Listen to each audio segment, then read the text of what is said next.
आप देख रहे हैं एकता बी न्यूज शाहिर खान। आइए देखिए आज की रिपोर्ट।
हमारे बीच में आपके हमारे होने वाले आमदार इंशाल्लाह रियाज शेख साहब हमारे बीच में उत्तर प्रदेश से मेरे साथ आए।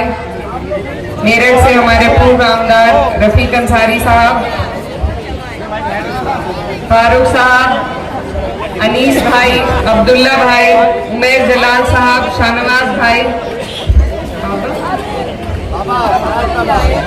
बाबा बहाउद्दीन, अनीस भाई, उमेर जलाल साहब और तमाम जितने भी लोग यहाँ पर स्टेज पर मौजूद हैं जो समाजवादी पार्टी के लिए मेहनत कर रहे हैं, आप सभी को और यहाँ पर मौजूद मेरे सभी बड़े बुजुर्ग भाई और बड़ी तादाद में मौजूद मेरी माएँ बहनें, आप सभी को अस्सलाम वालेकुम, नमस्कार। आज मुझे बहुत खुशी हुई ये देखकर कि पहली बार मैंने ये देखा है कि किसी राजनीतिक सभा में महिलाएं इतनी बड़ी तादाद में मौजूद हैं।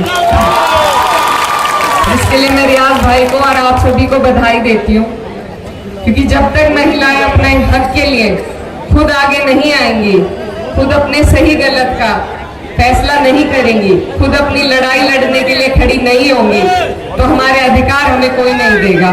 तो आपका मैं दिल से शुक्रिया अदा करती हूँ और ये चाहती हूँ कि इसी तरह आप अपनी हिस्सेदारी मांगे, इसी तरह आप अपनी साझेदारी दिखाएं। आपका बहुत बहुत शुक्रिया।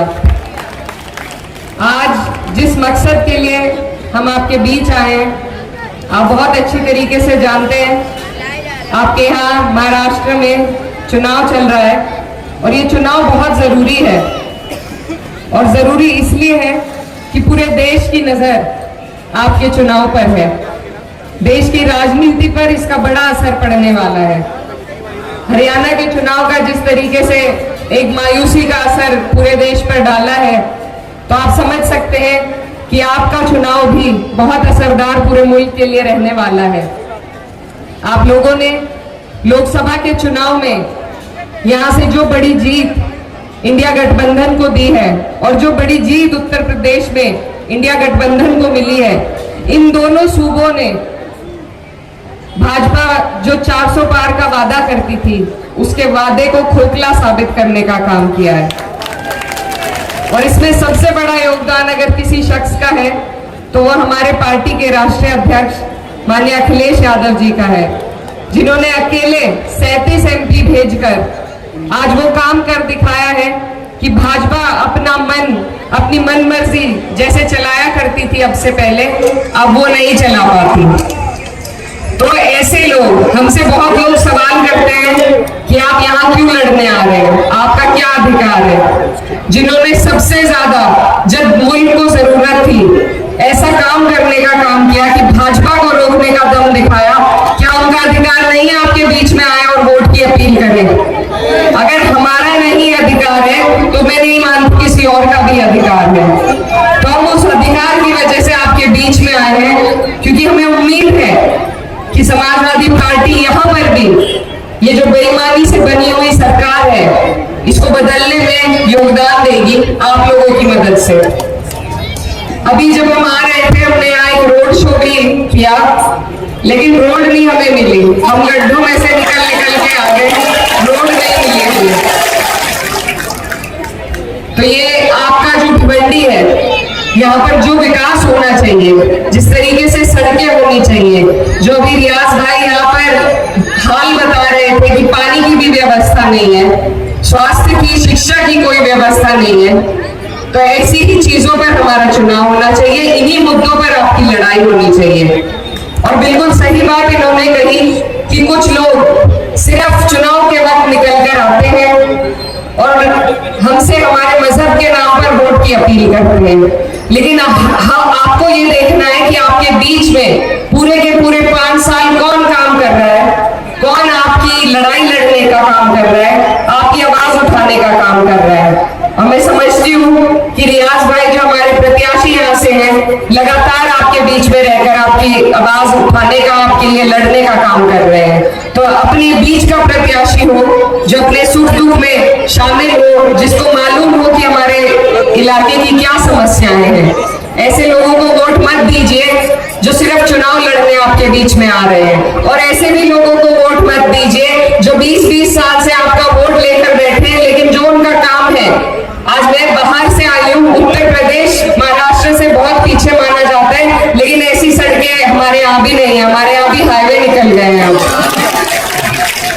तो आप लोग, महाराष्ट्र इस देश का आर्थिक कैपिटल माना जाता है, और यहाँ पर अगर ये हाल है तो इसको बदलने की जिम्मेदारी अब आपको और हमें संजीदगी के साथ लेनी पड़ेगी।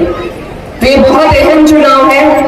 और मैं एक और बात यहाँ पर कहना चाहती हूँ कि कुछ लोग यहाँ पर बहुत सारी जगहों पर चुनाव लड़ रहे हैं, भाजपा के गठबंधन में लड़ रहे हैं। ये गठबंधन सिर्फ आपको और हमें नुकसान पहुंचाने का काम करेगा। अभी हाल ही में हमारे जो बाबा ने भाषण दिया, बहुत अच्छा मुझे लगा, उन्होंने आपको सारी चीजें याद दिलाई। और मैं भी आपको एक बात कहना चाहती हूँ कि जब से मैं संसद में बैठी हूँ तो वहां पर एक बिल आया है, वक्फ का बिल, जिससे हमें और आपको सभी को बहुत परेशानी हुई है। और अगर हम ऐसे लोगों को जिताएंगे जो पीछे के रास्ते से जाकर भाजपा की गोद में बैठेंगे, तो फिर इन बिल को पास होने से कोई नहीं रोक पाएगा।